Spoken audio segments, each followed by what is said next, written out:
Ici, Radio Clédou, c'est tout un monde entre vos oreilles. Radio Clédou, le journal, avec Sotelma Malitaire. Il est 13h en temps universel. Tout le plaisir est pour moi de vous retrouver pour cette session d'information des Clédou Actualité. Nouvelle attaque contre un convoi de la MINUSMA a eu lieu dans la région de Mopti. Les bilans des 3 morts, dont un casque bleu togolais, 7 autres ont été blessés. Cette attaque intervient quelques heures après celle de Gourma Harous. On en parle dans ces 13h. Les parents et épouses des militaires baies rouges assassinés dont les corps ont été retrouvés dans une fosse à Diago en mai 2012 monte au créneau et demande au ministre de la Justice de rompre le silence quant à la tenue du procès d'Amadou Aya Sanogo et définir les circonstances de sa disparition, de la disparition de leurs proches afin d'organiser des funérailles dignes de ces noms. Plan Mali lance son projet d'accès à l'éducation primaire à travers la stratégie accélérée Passe Plus. Il consiste à encadrer des enfants déscolarisés. Le coût du projet s'élève à plus de 22 milliards de francs CFA. Voici pour vous le sommaire de ces 13 heures. Aruna Tidjaniba est au microphone.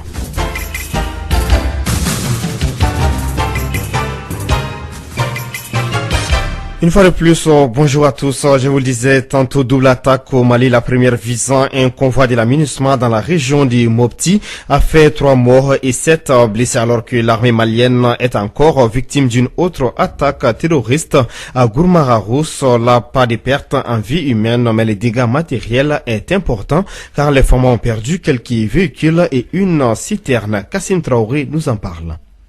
Gourma Harous, dans la région de Tombouctou, est encore victime d'une attaque. Ce dimanche 6 novembre 2016, vers 2h du matin, des hommes armés non identifiés ont attaqué le camp de la garde nationale de Harous.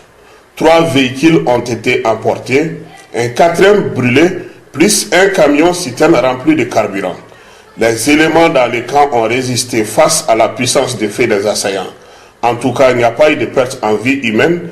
Un blessé léger est remarqué parmi des FAMA. Face à la puissance des faits, les FAMA se sont retirés de la ville, laissant derrière eux des assaillants qui ont pillé et brûlé, emporté des véhicules militaires. L'attaque n'a pas été revendiquée pour le moment, mais tout porte à croire qu'elle porte la marque des terroristes. Cela se reconnaît à travers leur mode opératoire.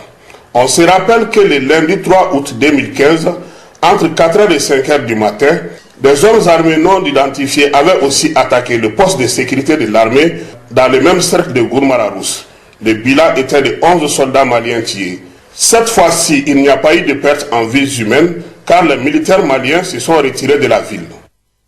Autre attaque, cette fois-ci à Banamba, la gendarmerie saccagé des véhicules emportés ce lundi 7 novembre. Des individus armés non identifiés ont fait éruption dans la ville de Banamba, dans la région de Koulikoro. Ils ont brûlé l'agence BDM de la ville, saccagé la gendarmerie et libéré les prisonniers selon les maires de la ville, monsieur Ali Simpara, que nous avons joint au téléphone. Les assaillants sont partis avec des véhicules des forces de sécurité et un gardien de prison est porté disparu.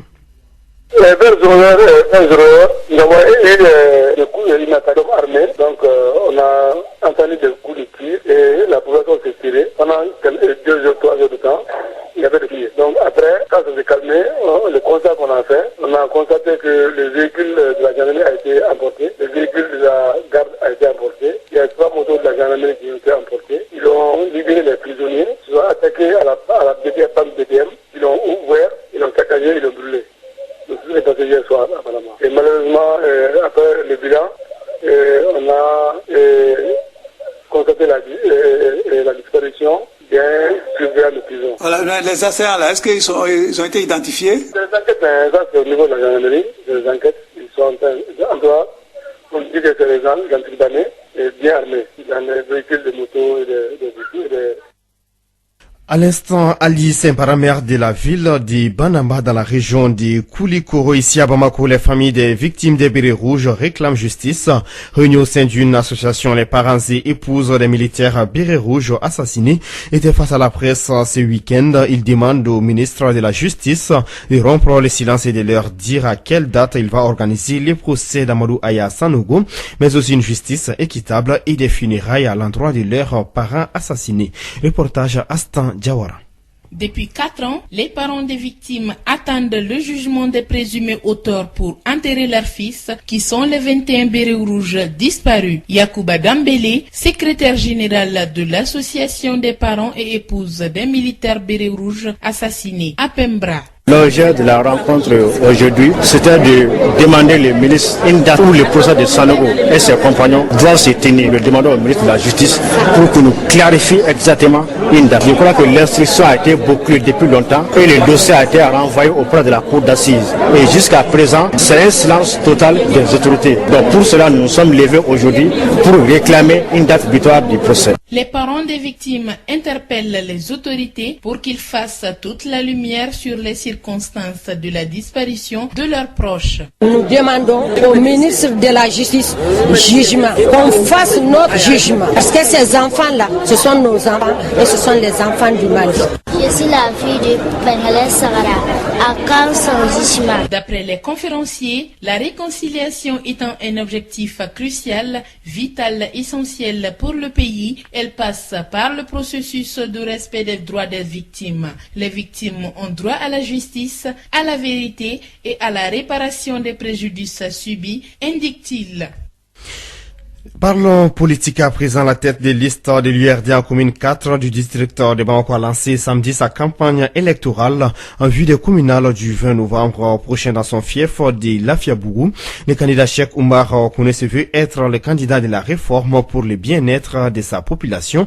Nous vous proposons de l'écouter au micro de Mahamadou Khan. J'ai bon espoir. Nous avons des projets vraiment pour la commune. Je suis natif de cette commune-là, c'est ce que j'ai dit dans mon discours. Et nous voulons la mairie parce que ce n'est pas pour vendre des terrains encore, parce qu'il n'y en a plus. Mais nous avons des projets pour le développement de cette commune. Et pour les mettre en évidence, il faut gagner d'abord ces élections. Donc nous voulons vraiment que les gens nous fassent confiance, qu'ils votent pour nous le 20 novembre. Et vraiment pour que cette commune-là puisse sortir de l'ornière. Quelle est la priorité pour vous dans cette commune, en commune 4 district? L'insécurité partout. C'est ce que j'ai dit, parce que la police est là, il faut leur donner les moyens suffisants pour faire la patrouille. J'ai posé une fois avec le commissaire du 9e arrondissement. Il m'a parlé d'un problème. Et je suis vraiment convaincu qu'avec l'URD, nous saurons vraiment corriger ces problèmes-là. Mettre la police dans les conditions de travail, pour vraiment parer à l'insécurité. Bon, il y a le problème de lumière aussi, l'électrification des quartiers. C'est ce qu'il faut faire surtout aussi.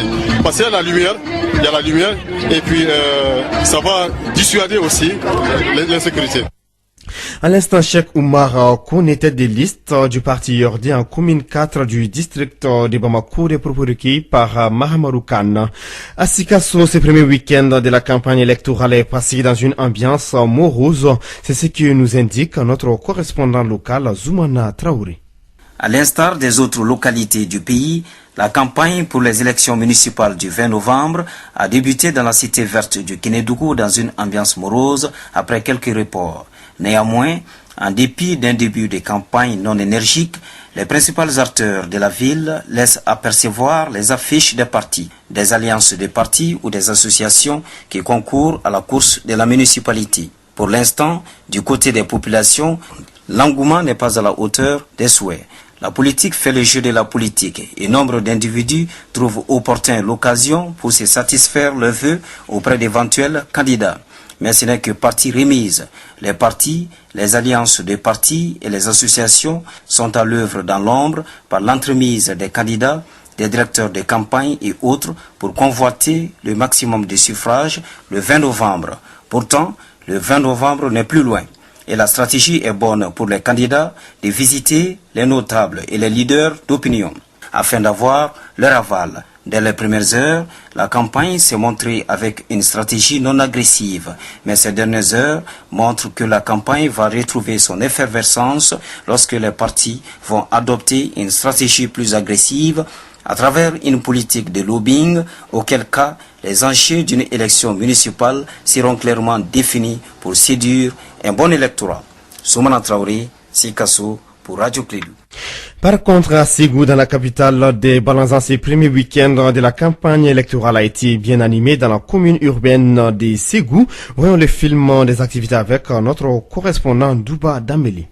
La commune urbaine de Ségou, chef-lieu de la 4e région administrative du Mali, est la commune qui retient l'attention de tous dans la région pour le communal du 20 novembre prochain. Pour ce premier week-end de la campagne électorale, les partis politiques et les candidats en compétition se rendent visibles dans les 17 quartiers de Ségou. Ousmane Karamogo Simaga, le maire actuel, candidat à sa propre succession, est le premier à avoir osé une caravane. Les caravaniers très nombreux, sur des motos et dans des voitures, ont sillonné les 17 quartiers de la ville de Ségou avec en main des affiches et des photos du candidat Ousmane Karamogo Simaga. Les points stratégiques de Ségou sont aujourd'hui animés par les affiches et les posters des candidats. Ibrahim So de la CODEM, Nouhoum Diara du RPM sont ceux qui ont plus de posters installés à ces endroits. Ils ne sont pas les seuls. Honorable Abdul Galil Mansour Haïdara, pour afficher son soutien au RPM, a lui aussi de gros posters où il est avec le drapeau malien et avec le titre honorable député. Normal ou pas, cette attitude du député de Ségou suscite beaucoup de débats à Ségou. De Ségou, Douba Dambélé pour la radio Clédou.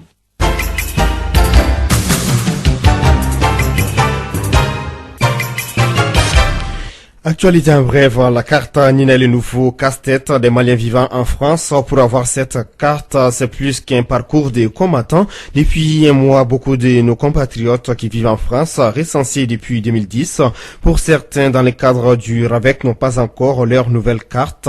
Malgré les nouvelles mesures prises par le consulat général du Mali en France, rien à faire, la demande est de plus en plus forte parce que sans papier, un Malien en France ne peut pratiquement rien faire. Nous allons y revenir avec Kassim Traoré, les retours de la France pour Radio Clédou.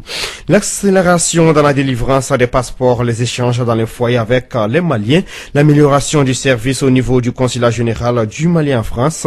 Telles sont entre autres les actions à l'actif de la nouvelle équipe au niveau du consulat du Mali à Paris. Abdoulaye Diané, le consul général du Mali en France, il nous donne plus de précisions au micro de Kassim Traoré. Bon, il y a beaucoup d'améliorations depuis mon arrivée parce qu'au moment où je venais ici, il y avait beaucoup de dysfonctionnements, il y avait beaucoup de retard dans les délais d'attente des passeports, des cartes d'identité. Je pense que j'ai beaucoup amélioré. Vous-même, vous êtes témoin de ce que vous avez entendu par rapport à l'amélioration qu'on a apportée. Même à l'accueil, j'ai amélioré beaucoup de choses à l'accueil parce que les agents sont obligés de prendre des tickets, maintenant de s'asseoir et attendre l'appel. Donc ça, c'est des innovations que j'ai apportées et nous continuons à apporter des réflexions pour quand même que tous les jours que Dieu fait, que nous essayons d'améliorer au bénéfice de nos compatriotes. Il y a des Maliens qui vivent ici qui disent que c'est la première fois qu'ils voient un consul parmi eux partager les plats. Est-ce que ça sera continué au niveau des foyers? Tous les jours, même ce samedi-là, je serai dans un foyer et peut-être que je vais manger les couscous, si Dieu le veut. Je suis là pour ça, parce que depuis ma prise de fonction, j'ai fait les provinces, je suis allé voir les Maliens sur place dans les provinces et les expliquer pourquoi on est là et pourquoi on veut apporter un changement. C'est dans leurs intérêts. Et même tout de suite là, je vais convoquer les consuls honoraires pour les mettre à la tâche dans la distribution des cartes NINA et les passeports biométriques. Je veux juste dire à la communauté qu'ils sachent que je suis là pour eux et que s'ils voient des dysfonctionnements liés à mes employés, qu'ils n'hésitent pas de me contacter. C'est pourquoi je reçois tout le monde tous les jours et à toutes les heures. Je ne donne jamais de rendez-vous. Je suis le seul consul qui a son bureau ouvert tous les jours sans rendez-vous. Donc je reste à leur disposition et au besoin qu'ils n'hésitent pas de me rencontrer. Voilà, à l'instant, Abdoulaye Diané, consul général du Mali en France, des propos recueillis par Kassim Traoré. Sur un autre sujet, la société civile du Mali valide dans son premier bureau des quartiers, plus précisément à Sabalibouga, en commune 5 du district de Bamako. Ce bureau d'une vingtaine de membres dirigé par Django Bagayogo souhaite devenir un regroupement des veilles citoyens dans les quartiers et compte faire du développement de Sabalibougou son cheval de bataille.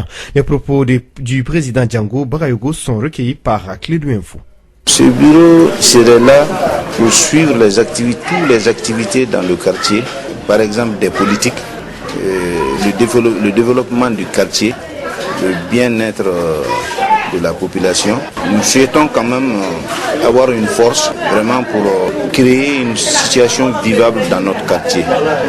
Notre souhait quand même est de changer le système des politiques. Essayer de les suivre pas à pas, leur montrer le bon chemin, ne pas accepter vraiment de nous traîner comme ils veulent. On veut que notre population, que nos quartiers soient dirigés vraiment par des gens honnêtes, des gens qui ne sont pas là pour eux-mêmes. Voilà, à l'instant, Django Barayoro, président du bureau de la société civile du quartier de Sabalibougou en commune 5 du district de Bamako. Récupérer plus de 181 000 enfants déscolarisés, c'est l'objectif du projet d'accès à l'éducation primaire à travers la stratégie accélérée Passe Plus. Son lancement officiel a eu lieu ce matin à Bamako par les autorités scolaires. Pendant 4 ans, les enfants du Mali, du Burkina Faso et du Niger vont recevoir des cours accélérés pendant 9 mois, puis reversés dans les systèmes classiques de l'enseignement fondamental. Le coût global de cette initiative des plans Mali s'élève à plus de 22 milliards de francs CFA. Nous allons revenir dans notre édition des 16 heures. Et puis à Ségou a débattu de l'école malienne dans la région. C'était ce week-end dans la grande salle de conférence du gouvernorat de la région, présidée par les chefs de l'exécutif régional Georges Togo. Cette assemblée générale d'information a réuni tous les acteurs de l'éducation nationale dans les académies d'enseignement des San et des Ségou. Douba Damélé, reportage. Depuis les 4 dernières années, l'école malienne connaît une certaine accalmie dans la région de Ségou. Cette lancée, il faut le maintenir dans les académies d'enseignement de San et de Ségou. C'est dans ce cadre que cette assemblée fut tenue à Ségou. Georges Togo est le gouverneur de la 4e région. C'était une bonne chose de réunir de tous les acteurs concernés par la gestion scolaire et puis d'échanger, de discuter sur tout ce que nous considérons comme étant des goulots d'étranglement, des problèmes de nature à causer des perturbations dans la gestion de l'école au niveau de la région de Ségou. Le directeur de l'académie d'enseignement de Ségou, lors de son allocution, a dégagé les quelques perturbations des cours constatées l'année dernière. Zakaria Dambélé est le directeur de l'académie d'enseignement de Ségou. Au cours de l'année scolaire 2015-2016, les enseignants sont partis pour réclamer le paiement des heures supplémentaires et les avancements. Les mouvements des élèves se font surtout au moment des renouvellements des différents comités AM. Il faut également signaler des sorties isolées des établissements pour des revendications spécifiques. Ibrahima Diko est le directeur de l'académie d'enseignement de San.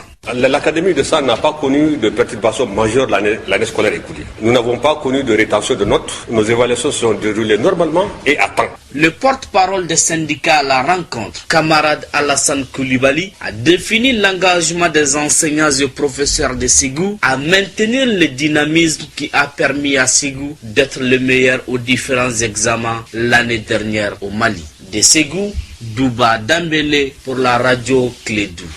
Vous êtes sur les 91.5 depuis la cité des Balanzans. Il est 13h19 dans les studios Djelibaba Sissoko des Radio Clédou. Nous sommes au terme de cette édition, la deuxième des Clédou Info. Merci pour votre constante fidélité. Tout de suite, c'est votre actualité sportive en langue nationale Bamana. À la technique, Fatoufa, la Aruna Tidjaniba est au microphone.